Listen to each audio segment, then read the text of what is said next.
Hi friends, welcome to cinema ரசிகன். நம்ம இன்னைக்கு மூவியில் பார்க்க போகிற படம் லேட்டஸ்டாக ரிலீஸ் ஆகிருக்கு தமிழ் படம். படத்தோட நேம் 11. இது ஒரு கிரைம் இன்வெஸ்டிகேஷன் த்ரில்லர் மூவி. இந்த படத்தோட ஸ்டோரி சென்னையில் நடத்துகிற மாதிரி காட்டுறாங்க. அடுத்தடுத்து யாரோ ஒரு கொலைகாரன் ஒரே பேட்டர்னில் மர்டர் பண்ணிட்டு வரான். ஃபர்ஸ்ட் துப்பாக்கியில் சுட்டு திரும்பி ஊருக்கு ஒதுக்குறமா அந்த பாடி எடுத்துகிட்டு போய் எரிச்சிடறான். இந்த பேட்டர்ன்லேயே அடுத்தடுத்து மர்டர் நடந்துட்டு இருக்கு.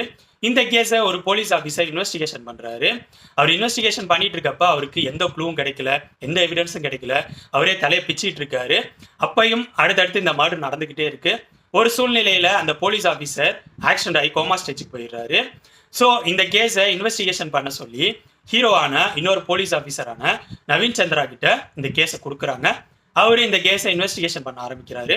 இதுக்கப்புறம் ஹீரோ இந்த கேஸை சால்வ் பண்ணாரா இல்லையாங்கிறதுக்கு ஆன்சர் சொல்ற படம் தான் 11.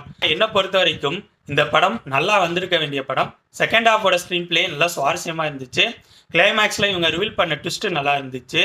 ஆனா செகண்ட் ஹாஃபோட ஸ்க்ரீன் பிளே எந்த அளவு பரபரப்பா இருந்துச்சோ அதுக்கு ஆப்போசிட்டா ஃபர்ஸ்ட் ஹாஃபோட ஸ்க்ரீன் பிளேயை வளவலன்னு தேவையில்லாத நிறைய சீன்ஸை கொண்டு வந்து உள்ளார வச்சு படத்தோட சுவாரஸ்யத்தை டோட்டலா டைல்யூட் பண்ணிட்டாங்க. இந்த படம் கிரைம் இன்வெஸ்டிகேஷன் த்ரில்லர் மூவிஸ்லாம் விரும்பி பார்க்குற ஆடியன்ஸுக்கு ஓரளவு பிடிக்க வாய்ப்பு இருக்குது.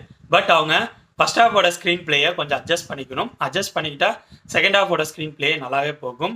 ஸோ இதில் மனசில் வச்சுக்கோங்க. என்னோட ரிவ்யூ பேஸ் பண்ணி முடிவு பண்ணிக்கோங்க. இந்த படம் தியேட்டர்ஸில் ரிலீஸ் ஆகுது. ஸோ பார்க்கணும்னு நினைக்கிறவங்க போய் பாருங்கள்.